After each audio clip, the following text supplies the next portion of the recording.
বাড়িতে যখন মাছ মাংস ডিম কিছুই থাকে না, তখন এরকমভাবে সবজি রান্না করে নিতে পারেন। ভাত হোক, রুটি হোক, পরোটা হোক, রাতে হোক বা দুপুরেই হোক, দারুণ লাগে কিন্তু খেতে। আজ আমি বানিয়েছিলাম শুকনো পটলের দো পেঁয়াজা। শুকনো বললাম এই জন্যই, পটলগুলো অনেক দিন ধরে ফ্রিজে পড়ে আছে, তাই একটু শুকিয়ে শুকিয়ে যাচ্ছিল। অনেক পটল ছিল, তাই আমি পটল দিয়ে বানিয়ে ফেললাম আজ পটলের দো পেঁয়াজা। পটলগুলোকে চাকা চাকা করে কেটেছি, অল্প করে খোসা রেখেছি আর অল্প করে খোসা বাদ দিয়েছি। ভালো করে ধুয়ে পরিষ্কার করে নিয়ে আমি দিলাম নুন, দিচ্ছি আমি কর্নফ্লাওয়ার, দিলাম একটু হলুদ আর দিচ্ছি ঝাল লঙ্কার গুঁড়ো। আপনারা চাইলে কর্নফ্লাওয়ারের জায়গায় চালের গুঁড়ি বা বেসন ব্যবহার করতে পারেন, সেটাও কিন্তু ভালো লাগবে। তবে জল ছাড়াই কিন্তু এই সমস্ত কিছু উপকরণকে পটলের গায়ে ভালো করে চেপে চেপে মাখিয়ে নিতে হবে, ঠিক এইভাবে।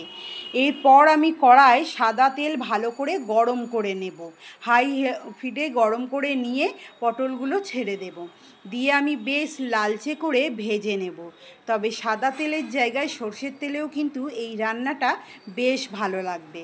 আমি সাদা তেলে করলাম, আপনারা চাইলে সর্ষের তেলেও ট্রাই করতে পারেন, ভীষণ ভালো লাগবে।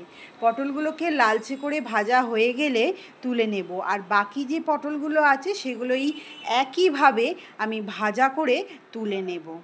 যে তেলটা অবশিষ্ট থাকবে, তেল একটু কমিয়ে নিয়ে তার মধ্যেই দেব আমি ফোড়ন। নিয়েছি জিরে, দিচ্ছি আমি শুকনো লঙ্কা, দেব আমি পেঁয়াজ কুচি, টমেটো কুচি, ক্যাপসিকাম কুচি, নিয়েছি 2 থেকে 3 কোয়া রসুন কুচি।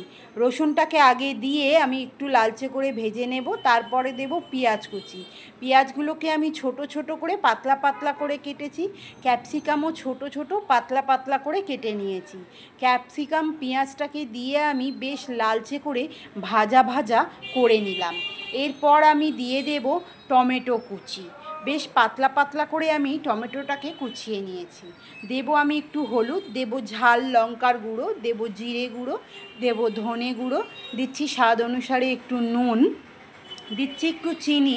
মশলায় খুব ভালো কালার হবে আর মশলার খার ভাবটাও মরে যাবে, তাই আমি দিলাম একটু চিনি। দিয়ে এবার সমস্ত মশলাকে খুব ভালো করে কষিয়ে নিতে হবে, ততক্ষণ কষাতে হবে যতক্ষণ না ভালোভাবে তেল ছাড়ছে। মশলা কষানো হয়ে গেলে আমি দিয়ে দেব ভেজে রাখা পটলগুলোকে। ভেজে রাখা পটলগুলোকে দিয়ে আমি 2-4 মিনিট নাড়াচাড়া করে দিয়ে দেব পরিমাণ মতো জল। ততটাই জল দেব যতটা জলে পটল সেদ্ধ হবে। তো জল দিয়ে আমি ঢাকনা দিয়ে দিলাম। 5 মিনিট লো ফ্লেমে খুব ভালো করে ফুটিয়ে নিয়েছি। দেখুন খুব সুন্দর তেল ছেড়ে গেছে এবং পটলও খুব ভালো সেদ্ধ হয়ে গেছে। এরপর দিয়ে দেব কুচিয়ে রাখা ধনেপাতা। ধনেপাতার জায়গায় আপনারা কাসুরি মেথি ব্যবহার করতে পারেন, সেটাও ভালো লাগে।